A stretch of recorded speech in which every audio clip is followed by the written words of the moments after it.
Hello नमस्कार, मैं हूं अभिजीत पांडे और आप देख रहे थे एपी शो। भारत की सबसे रिचेस्ट टेंपल कौन सी है?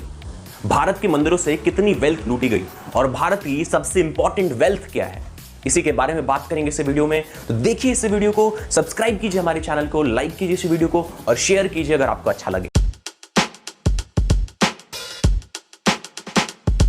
ये है पद्मनाभम स्वामी टेंपल और ये है वर्ल्ड का रिचेस्ट टेंपल। इसका मेंशन भागवत पुराण, स्कंद पुराण, विष्णु पुराण और महाभारत में भी किया गया है। इस मंदिर में 6 दरवाजे हैं और 6 में से 5 ऐसे दरवाजों को खुला गया है। कह सकते हैं कि दरवाजे नहीं, वॉल्ट हैं एक तरह के, यानी तिजोरी हैं, जिनमें से 5 दरवाजों के पीछे मिला है एंशिएंट ट्रेजर। एंशिएंट ट्रेजर में मिला है बैग्स ऑफ गोल्ड, ज्वेल्स और बहुत सारे जेम। एक एक बैग का वजन है 800 किलोग्राम, यानी अगर इसकी वैल्यू कैलकुलेट की जाए और आज के गोल्ड प्राइस से इसको मल्टीप्लाई किया जाए तो इसकी वैल्यू होगी 400 करोड़ रुपए। यानी इस पूरे ट्रेजर का वर्थ है 17 बिलियन यूएस डॉलर। ये 17 बिलियन डॉलर वैल्यू सिर्फ गोल्ड की वैल्यू है। यानी इसमें कल्चरल वैल्यू, कारीगरी और एंटिक वैल्यू को ऐड किया जाए तो इसकी टोटल कॉस्ट होती है 117 बिलियन यूएस डॉलर। 6 दरवाजों में से सबसे मिस्टीरियस दरवाजा है वॉल्ट बी, यानी 6वां दरवाजा। इस दरवाजे पर नाग बने हुए और कहते हैं कि स्वयं नाग देवता इसकी रक्षा करते हैं। इसके अलावा यह बिलीफ है कि वॉल्ट बी के अंदर ट्रेजर इतना है कि बाकी सब 5 दरवाजे से 10 गुना ज्यादा इसमें खजाना हो सकता। लोग कहते हैं कि वॉल्ट बी एक पौराणिक मंत्र के बिना खोला नहीं जा सकता, यानी इस दरवाजों को खोलने के लिए एक पौराणिक मंत्र का इस्तेमाल करना पड़ेगा। इवन ब्रिटिश काल में भी इसको खोलने की कोशिश की गई पर कोई इसे खोल नहीं पाया। यह सच ही है कि कुछ राज ही रहना चाहिए। ब्रिटिशर्स ने भारत से 45 ट्रिलियन यूएस डॉलर वर्थ लूटा, लेकिन कोई था जो भारत को ब्रिटिशों से ज्यादा, तो वो था महमूद अफ गजनवी। महमूद अफ गजनवी 17 बार भारत में इन्वेजन किया और भारत के लोगों को लूटा, भारत के घरों को लूटा, मंदिरों को लूटा।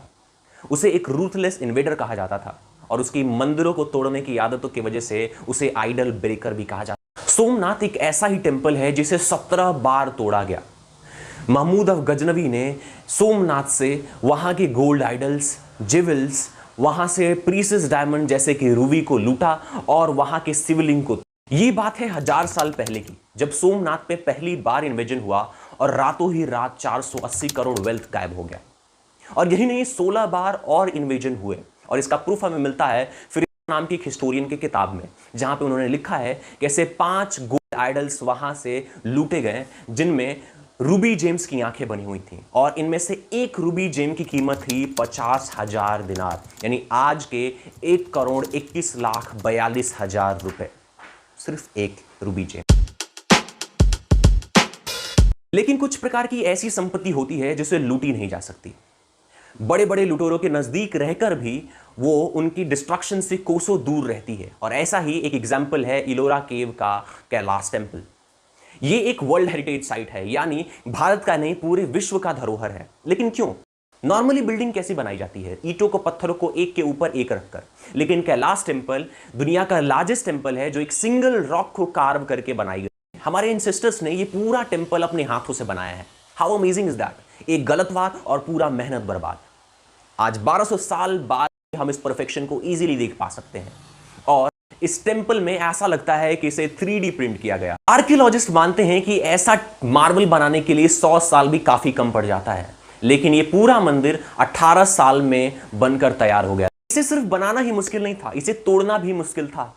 माना जाता है कि औरंगजेब ने अपने 1000 ऐसे बेस्ट सोल्जर्स को ऑर्डर दिया कि इस मंदिर को तोड़ा जाए और उन्हें 3 साल का वक्त दिया गया, पर वो सोल्जर 3 साल में भी इस मंदिर का बाल बाका नहीं कर पाए और वो इस पूरे मंदिर कॉम्प्लेक्स को तोड़ नहीं पाए।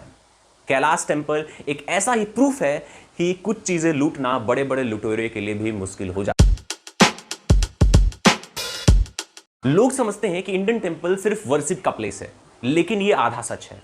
हम हमारी किताबें मंदिरों में रखा करते थे। वैदिक कल्चर एक रिटन कल्चर नहीं, ओरल कल्चर हुआ करता था।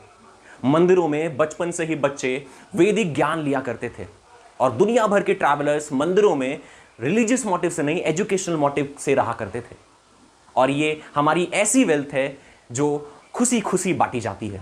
इसीलिए बुरा लगता है जब हम नालंदा के बारे में पढ़ते हैं। नालंदा सिर्फ एक इंटरनेशनल यूनिवर्सिटी नहीं था, वो एक मॉडर्न मंदिर था।